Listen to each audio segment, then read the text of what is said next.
Hello family, welcome back to my channel okay vlogs. అదేనండి ఓంకార క్లింకార vlogs. ఈరోజు vlog మీరు already తమ్ముళ్ళలో చూసే ఉంటారు. మా అత్తమ్మ స్టైల్ సేమియా బాదాం ఖీర్.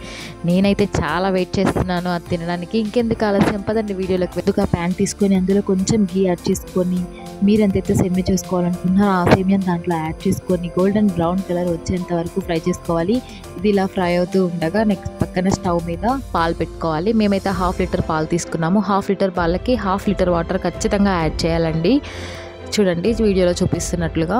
నెక్స్ట్ ఈ సేమియా చూడండి గోల్డెన్ బ్రౌన్ కలర్లోకి వచ్చేసింది. ఇది పక్కన పెట్టేసుకోవాలి, చల్లారాలి. ఇది కొంచెం గార్నిష్కి జీడిపప్పు, కిస్మిస్ అండ్ ఇలాచీ యూజ్ చేస్తున్నాము. మీ దగ్గర బాదం పప్పు, పిస్తా ఇంకేమన్నా ఉంటే అవి కూడా యూజ్ చేసుకోవచ్చు. వాటిని కూడా గీలో వేసుకొని కొంచెం ఫ్రై చేసి పక్కన పెట్టుకోవాలి. జీడిపప్పు, కిస్మిస్ బాగా ఫ్రై అయ్యాయి కదా, అవి తీసి పక్కన పెట్టుకొని అదే బౌల్లో కొంచెంగా పాలు యాడ్ చేసుకుంటూ మనం సేమియాని ఉడికించుకోవాలి. సేమియా త్వరగా ఉడికిపోతుంది కదా. సేమియా ఉడికిన తర్వాత ఆ మిక్స్ని ముందుగా పాలలో కానీ వాటర్లో కానీ మిక్స్ చేసి పెట్టుకోవాలి. డైరెక్ట్గా యాడ్ చేస్తే ఉండలు కడతాయి కాబట్టి చూడండి వీడియోలో చూపిస్తున్నట్లుగా. మేమైతే ఆ కంపెనీ బాదాం మిక్స్ని యూజ్ చేసాము. Next 1 cup of sugar add చేసుకోవాలి. మేమైతే షుగర్ చాలా తక్కువ తింటాం కాబట్టి మేము 1 కప్పే యూజ్ చేసుకున్నాము. మీ టేస్ట్కి తగినట్టు మీరు ఇంకొంచెం షుగర్ కావాలంటే ఇంకొంచెం షుగర్ యాడ్ చేసుకోండి. అలా మూత పెట్టేసేద్దాం కొంచెం మరిగేంత వరకు. ఆ మిగిలిన పాలు కూడా యాడ్ చేసేసుకుందాం.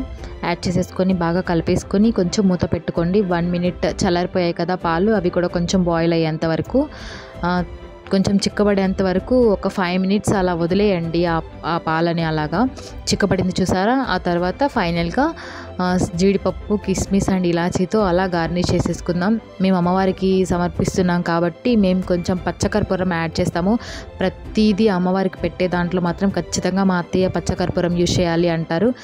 ఇది కంప్లీట్గా ఆప్షనల్ అండి. కుంకుమ పువ్వు మా దగ్గర ఉంది కాబట్టి మేము యూజ్ చేసుకున్నాం. మీ దగ్గర ఉంటే మీరు యూజ్ చేసుకోండి, లేదంటే లేదు. చూడండి ఫైనల్గా సేమియా బాదాం ఖీర్ రెడీ అయిపోయింది. ఇంకా బౌల్లోకి సర్వ్ చేసేసుకోవడమే. చాలా టేస్ట్గా అనిపిస్తుంది కదా. నాకైతే చేస్తుంటేనే తినాలనిపించిందండి.